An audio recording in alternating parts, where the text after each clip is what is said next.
Hey, welcome to Draft Academy. My name is Mike. In this tutorial, I want to teach you about margins and padding in CSS.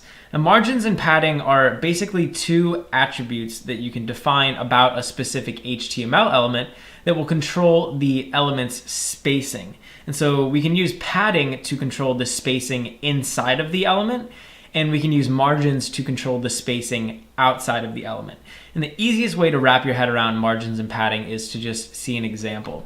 Over here on my web browser, I have a div set up, which is just a container, and it's colored with a background color of blue. And then inside we have this paragraph, and you can see that down here. So we just have a div, and then we have some text inside of here.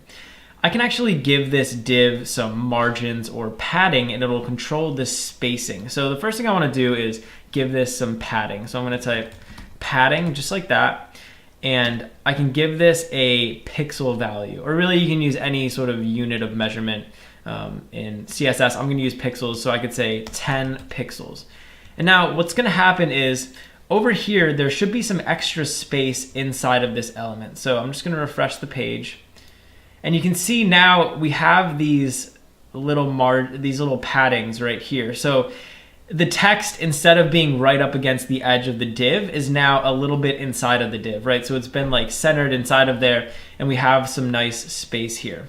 And so the margin, or the padding, is all the space that's highlighted in green. So you can see here's all the text right here, and then the padding is the stuff that's in green. So if I could make this, maybe instead of 10, we could do like 50. And now there should be like a huge amount of padding here. So all the padding is the stuff that's in green.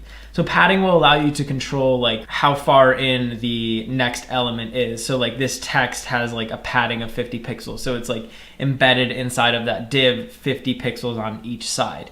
You can also control individual padding sides. So I can control the padding just on the top or on the different sides. And I could say, instead of just saying padding, I could say padding hyphen top. And now this padding will only apply to the top of the element. So you can see all the padding disappeared on the bottom and the sides, and the padding is only here at the top. And you could define like padding top. You could also define padding bottom, and this would give us only padding on the top and the bottom. Just like that. So you can use padding top, padding bottom, padding right, or padding left, and that'll control each one of those. Or you can control individual values in the same tag, so that'll save you some space and some time. So I can just say padding, and then I can specify the value for each side. And the sides are going to go in a clockwise manner. So you'd start with top, and then you'd go to right, and then you'd go to bottom, and then you'd go to left. So I could say like maybe the top's going to be 50, the right will be 10, the bottom will be 50, and let's say the left is going to be 10 as well. So we should have like a nice even padding. So the tops and the bottoms are going to be 50 and the sides are going to be 10s. And you can see that's exactly what happens. So this will save you from having to type out like all 4 of those: padding top, padding bottom, padding left, and padding right. And you'll just be able to specify all of them like this. And again, that's in a clockwise order. So it's going to start top, right, bottom, left.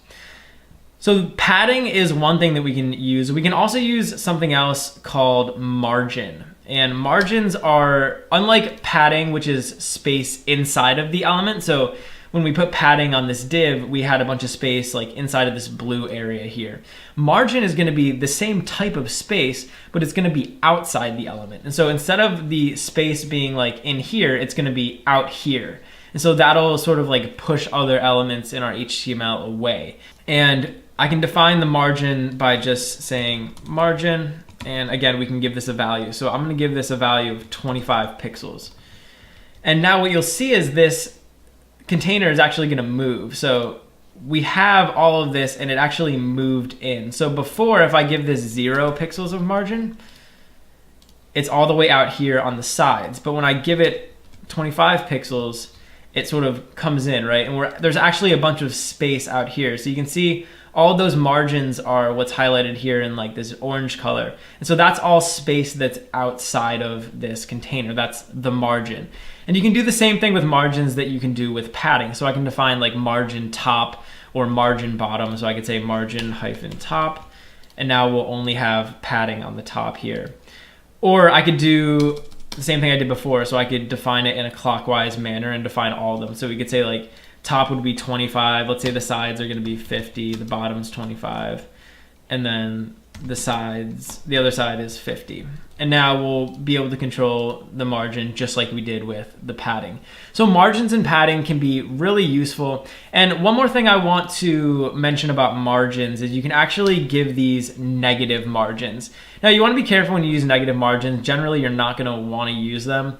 But sometimes there are circumstances where you will. So I could specify a margin here, a negative margin, and I could actually use this to move this element. So let's define a negative margin top. So let's make it negative 25 pixels. And now what'll happen is this element will actually move up on the screen. So it's moving up closer and closer to this header. And if I was to make this like negative 50, you'll see that these elements end up overlapping. And so instead of the margin like pushing the element down, the negative margin is moving the element up. So like I said, be careful when you use negative margins. You're probably only going to want to use them in a couple different scenarios. But for the most part, margins and padding are going to be something that you want to use for all of your elements. And you're really going to want to include them in your CSS files. Hey, thanks for watching. If you enjoyed the video, please leave a like and subscribe to Draft Academy to be the first to know when we release new content. Also, we're always looking to improve, so if you have any constructive criticism or questions or anything, leave a comment below. Finally, if you're enjoying Draft Academy and you want to help us grow, head over to draftacademy.com/contribute and invest in our future.